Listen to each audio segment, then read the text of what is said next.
The tall young woman jumped back and put her thumb to her mouth to staunch the bright spurt of scarlet blood.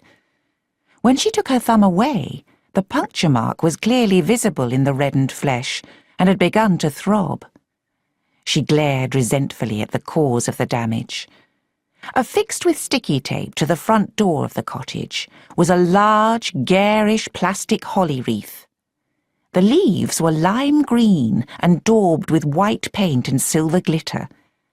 The wreath had luminous puce plastic berries protruding on bits of wire, one of which had been driven into her thumb, and it was topped with a bird of unrecorded species, inadequately disguised as a robin, with all the charm of a carrion crow. A banner across the centre of the wreath read, "Merry Xmas." She made a second and more cautious attempt to remove the seasonal decoration. She was not against Christmas goodwill, but this thing went beyond the bounds of acceptability by any yardstick. She could not imagine who had put it there. The cottage had been empty for some weeks, awaiting her arrival. She leaned the wreath against her suitcase on the path beside her and felt in her pocket for the key and turned it in the lock, pushing against the door as she did so.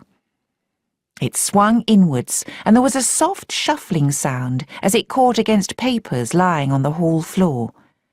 She squeezed through, carrying suitcase and holly wreath, and found herself in someone else's home, which would be, for the next year at least, hers. The unretrieved morning mail littered the carpet. She picked it up and riffled through it.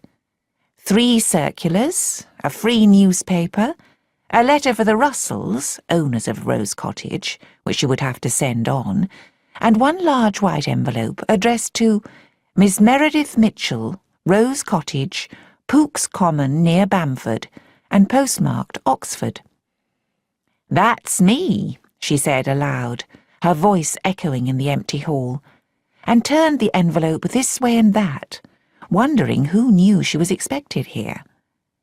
She had just finished a stint as British consul in Yugoslavia, and had received what all Foreign Service personnel know must come eventually, a home posting.